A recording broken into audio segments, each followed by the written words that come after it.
All right, what's going on, y'all? We're joined today by Darrynton Evans, NFL player, streamer, social media content creator. He's got it all going on.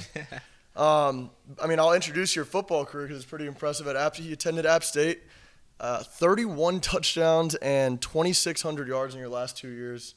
Ridiculous numbers. Third round pick. You're now on the Buffalo Bills. You've been on the Dolphins, the Bears, the Titans. You've seen a thing or two. You got some experience. I've been around the block a few times. Yeah, absolutely. We were just going to talk about life, talk about ball, a little bit about what he does on the side and some motivational stuff, and just pick his brain a little bit. So let's just start about at App State. Talk about like at App State. How do you think that shaped you and prepared you for your time in the league? I would think it, App, especially before the NIL and the transfer portal and everything, it taught me patience. Okay. Yeah. When I first came to App, I signed as an athlete, so I signed as a running back and a receiver. So if you look at my bowl game rings, like all four that I got two that say receiver, I got two that say running back. So it's like, what is the best way I can get on the field? For my first year, it was playing receiver. But then we had some running backs go down to where I had to get thrown into that role, play a little bit faster. So, looking at the running back landscape at App State, man, we had the all-time leading rusher Marcus Cox, ran over 5,000 yards in his career. Yep. Then we had Jalen Moore behind him, who was, I would say, arguably probably the best running back to come through App State. And then you had me just sitting there waiting because some other guys had some other things going on. And I'm just waiting. Marcus graduates the next year. It's a Jalen show.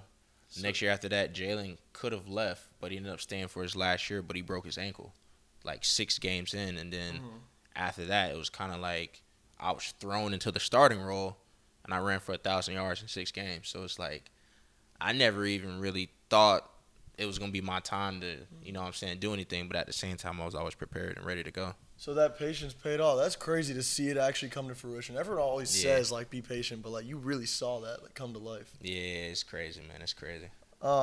Would you be able to discuss, if anything comes to mind, your favorite game from App State? My favorite game from App State, man, that is tough. You got to pick one. I'm sorry, Sam. Okay. Probably that North Carolina game kind of put the icing on the cake for everything. Knocking off a Power 5 school, something we haven't done in a long time. Yeah. New head coach, shout out Coach Drink, doing his thing in Missouri right now. Had 3 touchdowns that game, and it kind of just started my season off right, my last year at App. And, I know I had a crazy week the week before we played against Charlotte. I think only me, Chris Johnson, and Christian McCaffrey have had a kickoff return, 3 rushing touchdowns, and over 200-something yards the week before. But at the same time, it was kind of the icing on the cake from the previous week before. So that 2-week stretch, then. Yeah, it was wild. Like, leading the country in all categories for as long as I could. And I was like, man, this is crazy. This is real life. Yeah. What aspect of college football do you miss the most? I would say the brotherhood. When it came to us, we went through everything together. All the trials, all the tribulations, the ups, the downs, the hard 6 a.m. workouts. And, at App State, we're elevated up there. So the air's a lot thinner. So, man, running up there was way tougher. We had some crazy strength coaches. I ain't going to say no name. You know when you see this who exactly I'm talking about.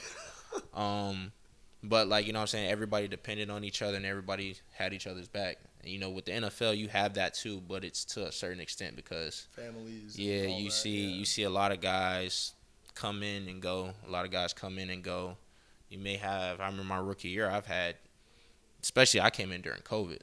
So I had a different locker mate here every 2 weeks, a different locker mate over there every 2 weeks. In college, I had the same crew of guys for 3 to 4 years. Yeah. So, yeah. I like that. It's similar to what a lot of the guys I've asked.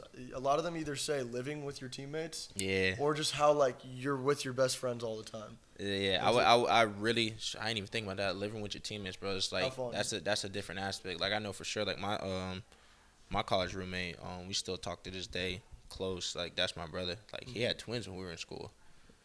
So it's like he had 2. Yeah, him and his girl had twins while he was still in college. So it's like that's a completely different aspect, and just kind of seeing them grow and him and his girl get to where they're at now, and just kind of like where me and my girl are at now, just kind of It's really cool. witnessing and seeing everything, and all my other teammates getting married, having kids and stuff. It's like, dang. Like, I remember your freshman year, like, yeah. just to where we are now, man. Like, everybody's came a long way. Yeah, absolutely. So, transition to the NFL, you get drafted by the Titans. Yeah. What's your first thought? First thought when you see that Tennessee area code? Man, it really was just an indescribable feeling. Just looking back on it, man, like, it's a blessing for sure. I just wish we didn't have COVID. I just wish I was able to, just kind of experience it a little bit more, be more present with the situation. I just feel like it was a lot of outside factors that kind of, not dim the moment, dim the light or anything, but at the same time, it's like looking at all the guys now. I'm happy they're actually able to experience what it is to go through a draft process and the NFL draft and everything. Definitely. So, you end up in Buffalo now. Why Buffalo? Shoot, they came and got me. Yeah, okay. I tell people all the time, like, everybody asks me, what's your favorite team you played for? Who's your favorite NFL team? Every year, it's look, whoever got me on the roster. It's no love lost to anybody. You know what I'm saying? I love Tennessee. I love Chicago. I love Miami. I love Buffalo. Even I was in Indy for a couple weeks in OTAs. So, look, I got love for them too. Yeah. But at the end of the day, it's like, shoot, wherever I'm at, I'm going to be where my feet at. And that's my favorite team at that time, and that's where I love being at. Yeah. Well, what restaurant do you love the most in Buffalo? Ooh. Actually, screw that. What's the best restaurant in Buffalo? So, I haven't been to too many. I've been to a spot called, I think it's called Lucille's on the Water Steakhouse. Pretty good. Cool. It's really good. But when it comes to Buffalo, everybody talks about the wings. Yep, I was gonna get there. I would say it's two spots, and I don't have a favorite. I love them both equally. You got a spot called Wing Nuts. That's what Dorian said. Yeah, you got a spot called Wing Nuts. They roll out the red carpet. Food's amazing. They got pizza. They got wings. They got all that. And then you got another spot called Barbell. Like, when I tell you, bro, both of them, gas. They're both wings? Wings, bro. And I would say the difference is, like, wings up there and then wings down here, like, they have, like, some wings, bro, that actually have, like, meat in them. Like, yeah, you know what I'm saying? It's not just a mini bone and you're just, like, nah, you got, like, actual food. Yeah. So, yeah, it's That's lit. fire. That's cool you both said Wing Nuts. Yeah. I mean, look. The odds of me ever ending up in Buffalo are near zero. But if I am ever there, you might come up there. If I'm ever there, I got to go to Wing Nuts. I wanted to talk. Well, I was going to ask you this about the Bills, but just overall, who are you most starstruck to meet in the NFL? Do you remember any guy that you saw and you were like, whoa? I would say I probably had 3 guys like that. Uh-huh. I know for sure my rookie year we played against the Lions. And I scored my first touchdown versus the Lions. And at the end of the game, talking to Adrian Peterson. That must be super cool. It was like growing up watching AP. He was one of my favorite running backs. Just kind of seeing him in person. And then at the end of the game, him coming and congratulating me, telling me congrats. Knew it was my first touchdown and everything. I said, yo, that's dope. Like, that's lit. In fact, just the acknowledgement. And then I would say the next 2. No, probably the next one only, really, was probably Julio Jones. And it's like he knew of me before I even introduced myself. Yeah. It's like we shook hands, whatever. I introduced myself. Oh, you the one that be gaming. So it's like from that point, I'm like, yo, Julio Jones knows me. Like this is lit. Like I've been watching him since he was at Alabama because I was a Florida Gator fan growing up. So I'm watching them battle, and then him doing his thing in Atlanta, and then just hearing he was coming to Tennessee, it was lit. And then, we kind of built a relationship, connection, you know what I'm saying, gaming, doing different things like that. So, like, he was probably one of the ones, too. I can imagine, bro. It's just, like, the fact that he knew who you were, too. And like, we were talking about this before we filmed. Like, a lot of these guys, like, you're an NFL player, right? So I know you as, like, NFL player, Darrynton Evans. But a lot of these guys that are already in the NFL knew you from gaming, which is just it's very cool. Who's the funniest guy on the Bills? I got 2 names. I got KJ Hamler. He's in the Bills now? Yeah, he with us now. Oh, shoot. Okay. I got KJ Hamler, and then I got the rookie Keon. Okay, that's what Dorian said. I'm trying to match your guys' answers. Bro, that whole receiver room, you could really just lump them all in one and just say the whole receiver. Like, those guys there, they need their own comedy special. Netflix, go look at them, go sign them, do something. Like when I tell you, bro, around them is just free comedy. If you ever need a laugh, just be with them. I promise. I like that. What's been your favorite moment of this offseason in Buffalo? I would say just being able to actually have a full off season in Buffalo. Okay. So like last year, I came up to Buffalo in preseason.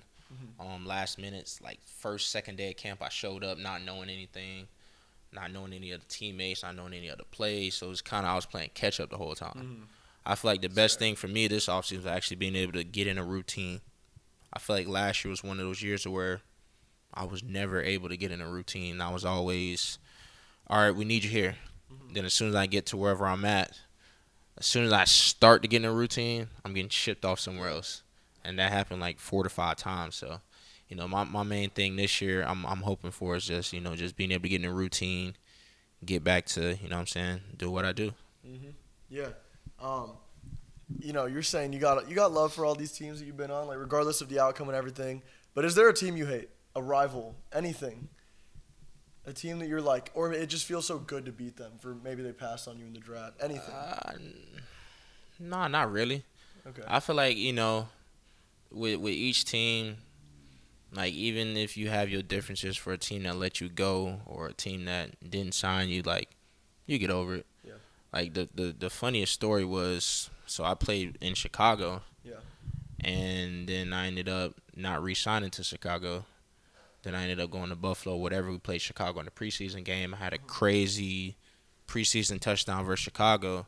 And everybody's like, oh, you must have been mad at them. You must have been mad at them. I was like, nah, not really, bro. Like, I was just more mad that I didn't get to play more with myself. Like, you know what I'm saying? I was just trying to do my job to where I can, have a chance to make the team or make another team. And then makes it even funnier, Chicago ended up re-signing me a couple weeks later, like 6-7 weeks. After the preseason game where you went off on them? Yeah, like 6-7 weeks into the season, they re-signed me. I'm playing with them. I get back in the locker room and talking to the GM. Everybody's like, yeah, we're not going to talk about that play. And I'm like, look, I'm past that. I really don't even think about that play. But, I would say, like, you put all that stuff to bed once it happens. Like, you understand, this is what we signed up for. But and it's a business. That's what everyone else says at the end of the day. Yeah. What's a fun fact about you that maybe not many people know? Fun fact you wouldn't know if you wasn't around me in high school, I know how to do a Rubik's Cube. I always think that's so impressive. Because I'm like Yeah. the furthest thing from being able to do that. I'm telling you, bro, I'm one of those, I like weird stuff, bro. Like, I'm a weirdo when it comes to that stuff. So, how I learned how to do a Rubik's Cube was we had a kid named, I think his name was, what was his name? I forget his name. Okay. But he was on the swim team. He could do a Rubik's Cube in like 45 seconds. So, me and all the other seniors in high school that played on the football team were now into this marine biology class because we no longer have football, no more weight program. So we're all in this second semester class, whatever, and we see him doing this Rubik's Cube, and we made it a challenge between each other. We're all competitive. All right, first person who learns how to do this Rubik's Cube, everybody else has to pay him a certain amount of money. So that's what got motivated. Yeah. Did you win? Nah, it took me 3 days. I was the second person. Somebody literally showed him in first period when I came in fifth period when we had class and was trying to show everybody. So kind of maybe, but nah, I lost. Yeah. I like that. And then another thing that you could have said for that is the gaming. I kind of alluded to it earlier. So you're huge in the gaming space. You have like 300,000 followers on TikTok. You got 12K on YouTube you're talking about. You're starting the Instagram too. Like, how did you get so big on that platform? Man, so I would say like I've been gaming my whole life. Been around it. I would say I started streaming in college, but I really wasn't like trying to become a streamer or a content creator or anything. I was just streaming because like shoot, I'm done with workouts, I'm done with class, done with practice. Yeah. Ain't got no homework. I'm on the game, I might as well. Yeah. So I kind of just took it from there to just, make something out of it. And I feel like once I got drafted, that was when COVID hit. There was no more face-to-face engagement. That lit it up probably. Yeah, there was no more face-to-face engagement. So it's like, dang, bro, I'm a rookie. I got drafted. I wasn't able to like meet any fans in Nashville or anything. So what I started doing was after games on Sunday, we play at 12 o'clock Central. Game ends. I stayed right next to the facility, right next to the stadium. As soon as I get home, cut on the stream. about 400 or 500 So people in there. it like allowed honestly you to engage with the fans too. Yeah, it allowed everybody to come in. So instead of you waiting to hear something on Sports Center or something on ESPN. Oh, would you talk about like the game or like stuff? I'm on there, bro. Like when I stream, that's Okay. for everybody to get to know me. You know what I mean? So that's kind of how it started. You know, I was in Tennessee just trying to engage with the fans and, you know, allow people to get a chance to know me who never really got that chance due to everybody being separated with COVID. That's really cool. Yeah. I like that. And then so now in the NFL, COVID obviously is not going on anymore. How do you balance it? In the off season, I could see how. Yeah, but like off season is easy for sure. In season, it's difficult. You know, I would say my schedule, what I try to do whenever I can do it is Mondays, normally like a short day. Day after a game, short day, I'll stream. Fast Friday. Yeah. Tuesdays, off day, I'll stream. Wednesday, Thursday, those are install days where we're actually like putting in stuff. I'm not touching the game. Yeah. Okay. Friday's like a slower day. You know, Fast Friday, you done in the morning, you get out the building by 1, 2-ish. All right, cool. I already looked over everything for Wednesday, Thursday. I'll boot up a stream. Saturday, if we got a home game, I'll boot up a stream before I go to the hotel. And then Sunday, if it's a home game, right after the game, I'm booting up. Like, I want you know what I'm saying? I just want to, I like engaging with people. I like talking, if y'all can't tell. Yeah. But, like, that's kind of how I do it, just where it's, like, either the off days or the lighter days of the week.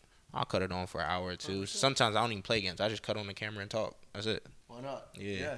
And, dude, honestly, that's the best way to do it. I keep telling my friends, like, now me starting the podcast, like, a lot of them are like, dude, I don't know, like, what I want to do with life. Like, I don't know where I'm at. And I'm like, bro, take something you're good at, throw a camera in front of you. And do it. Why not? Yeah. Like, you got nothing to lose. You're going to do it anyway. You might as well have a camera watching you. And what people don't understand is it's a lot of people who are actually, like, interested in whatever it is you're doing. You don't think that when there's no camera on or you don't have an account yet, and then you do it and you realize, people 100%. are asking questions. So, like, I kind of got that. I invited one of my teammates, Kari Blasingame, when I was in Tennessee and Chicago. We were together on my stream one day.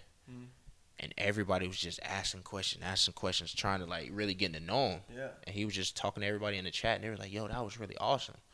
So, like, moving forward, if I'm ever able to do it, like, what I want to do is, like, say in Buffalo, we play on Sunday, on Monday, that Monday stream, Victory Monday, I want to bring a teammate on each week.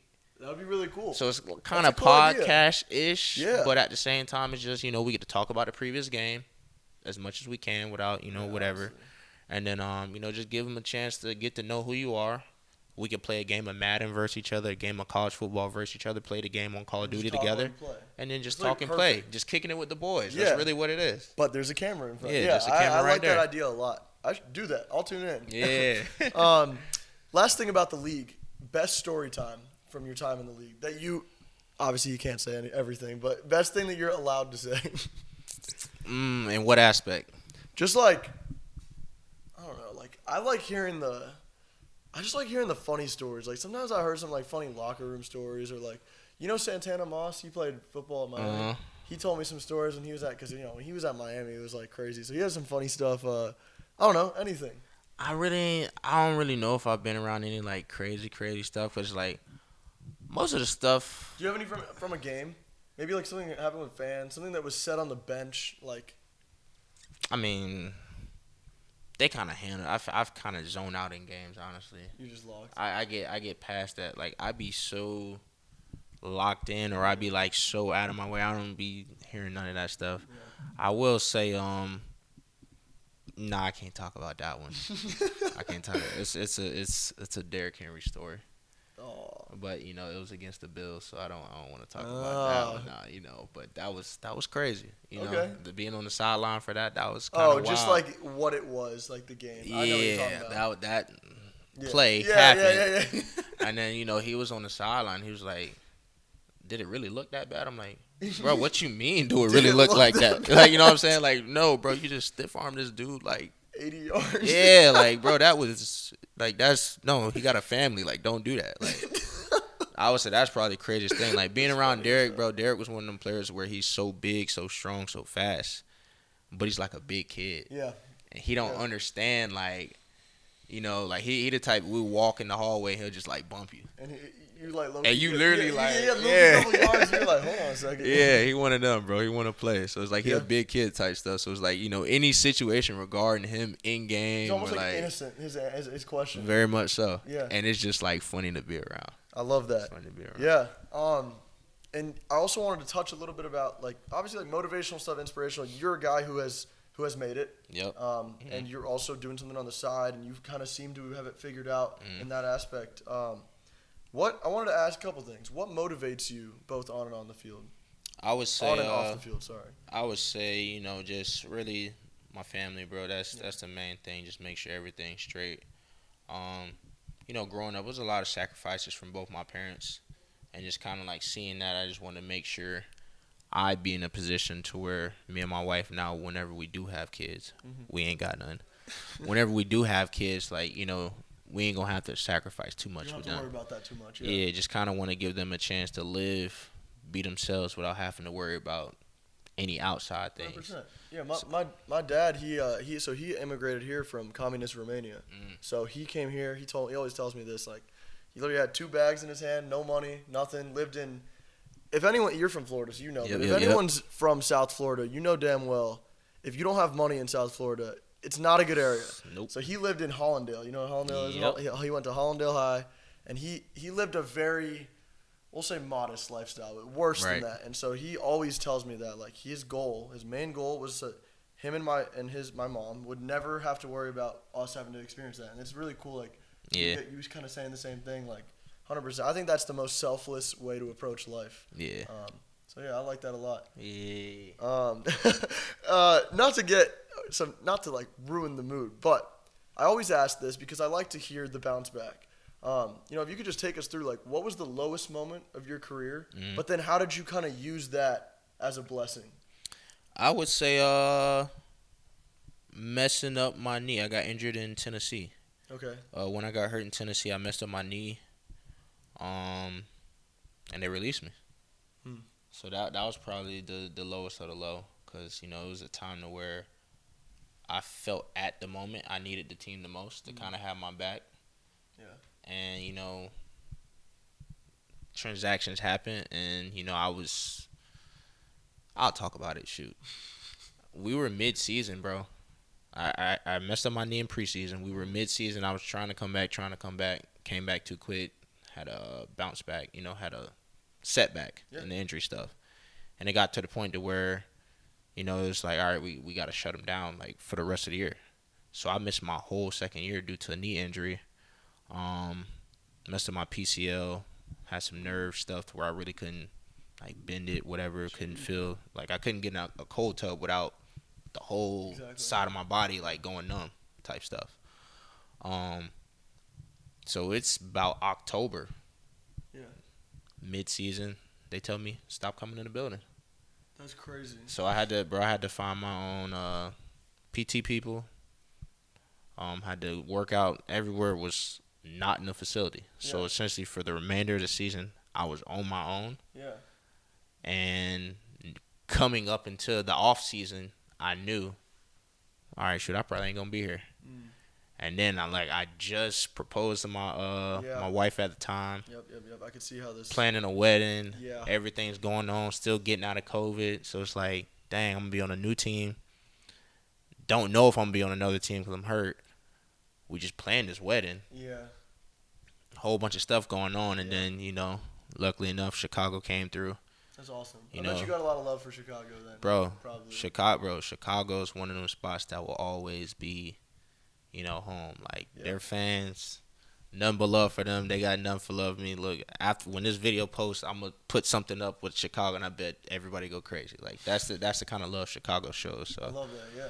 Yeah. They came in and just kind of helped me get back on my feet.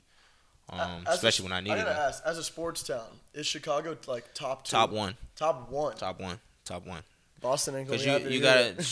Who cares? Okay, because you gotta think about it like this, bro. Chicago, they got NBA. Well, okay. They got they got NBA. Think about it. With Jordan was there too. Yeah. So like then you feel me? Yeah. So that lasts. Even though it's not there now, you still feel They it. do when you're have in there. like I'm pretty sure they have the highest attendance rate. Yeah, in the NBA. you still feel it when you're in there. Interesting. Yeah. MLB, they got 2.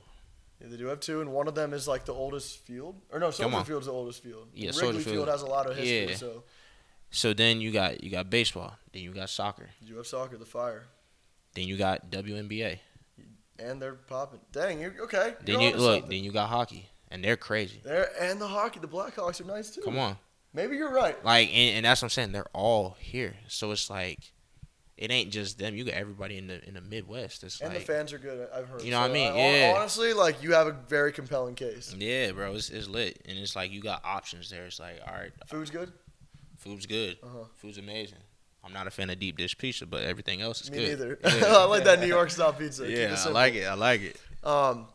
Okay, I like that. So this is a little bit of an open-ended question, Mhm. but how do you measure your success? Man, dang, that's deep. Putting you on the spot. That's deep. I would say for me, it's just really about looking on where I started. That's exactly what what my mentality is. Yeah. It's just like, can I get better than I was the day before? Yeah, that's how I look at it. Just look at where I started and look at where I'm at now. Like my saying I tell myself all the time, like whether it's working out when I don't feel like it, whether it's, getting traded from a team or getting cut from a team and I got to go to this team in 24 hours, packing up my hotel, packing up my apartment, going there overnight, trying to figure things out while I'm still 600 to 1,000 miles away it's a small victory. And it's like as long as you get enough small victories, you look back over time, shoot, that's a lot of progress. So that's kind of like been my mindset since college, small victories. That's 100%. it. And kind of a similar formatted question. How much hard work is enough work? Like, when is it enough? I don't know if it's ever enough. I don't think it's ever enough work, but I do think it's a point to where the work you put in, you can afford to slow down on how much work you put in Yes, that makes sense. on the back end. So Okay. it's never enough, but at the same time, if you put in a lot, it's certain days you can treat Yes. yourself, you can reward yourself, versus when you haven't put it in, you can't afford that because you're gonna fall behind. So Yeah, that's a good answer. And in your opinion, do you think success in the NFL is more dependent on your surroundings and the team you're on, or the personal maybe work you're putting in, your personal ability? Like, because it's like in poker, like it's luck and Yeah, skill. yeah. But like, which one do you think has a bigger impact? I think it's more so who's Me too. surrounded by you, because I've seen some of the best players come in and be on practice squad and kill it. Like they're killing our ones You're on just not offense and getting a defense, chance. but they don't get a shot because they're not the GM's guy, they're not the head coach's guy, they're not the team's guy, or we just drafted this guy, we can't have him playing over him, we invested 100%. this. Like, I done seen some cold dudes.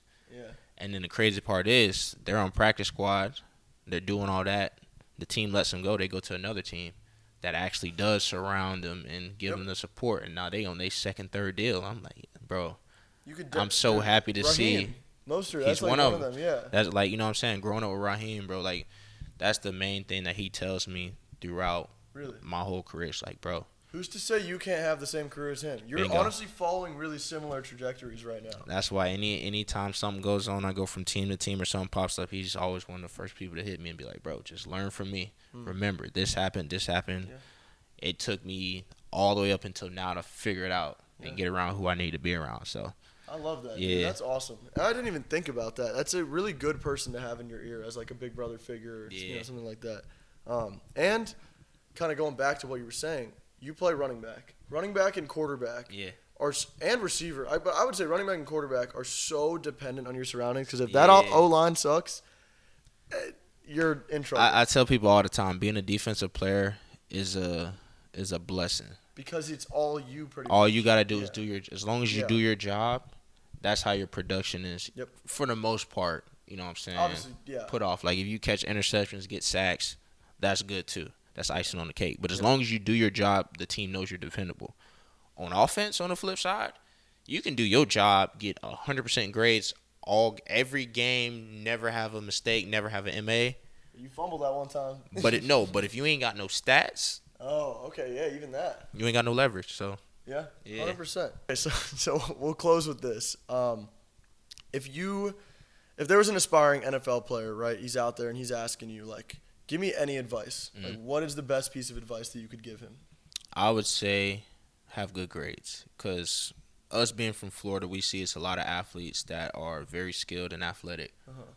But at the same time, you got to have the discipline to keep your grades up. Yeah. The only thing that separated me getting recruited from a kid from Miami that can run a 4.3, catch the ball, run all these different kind of routes was my grades. I had a 4.2 GPA. He had a 2.8. When it comes to this college saying, hey, we're going to invest a scholarship into one of these players, which one can we see being here for 4 years to go to class, show up on time for workouts, be everywhere he needs to be, and be dependable? That's kind of what they look at from, the resume that you give off. So that's my main thing to them, is just focus on that. The film is going to take care of itself, but it's all the outside of it. I think that's really important, too, because a lot of guys, when you ask them, like, what advice, they're going to give you advice regarding, like, hard work or, like, things of that nature. And this is very different. I like to go against the grain when people say hard work. I feel like, I hate to say it for all the young kids, but you don't always get what you work for. You don't. It's true. It is so true, yeah. At the end of the day, as long as you're putting yourself in the right spaces and the right opportunities to be presented those opportunities, that gives you the better chance to get, what you work for. But if you don't put yourself in those rooms, then it's not going to ever happen. So yeah, 100%. And we'll close on that. Yeah. I really enjoyed talking to you on the channel, man. It's always good. Like, some of these guys like Darrynton, you guys are in front of a camera a lot, so like for you it's like just streaming.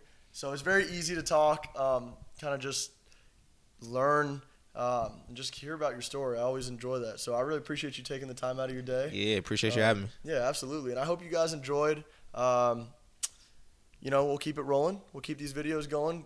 Tune in to what is it called? Look, everything: Twitch, YouTube, TikTok, Instagram, everything. It's live. ITZLIV and then 3 E's. You heard him. So yeah, if y'all want to watch some NCAA, you want to watch pretty much any video game. Yeah. Tune in, and you'll be watching them next year. Obviously, good luck in Buffalo. Hopefully you guys lose to the Dolphins. But besides that, I'll be cheering for you, man. And thank you guys for watching. Peace.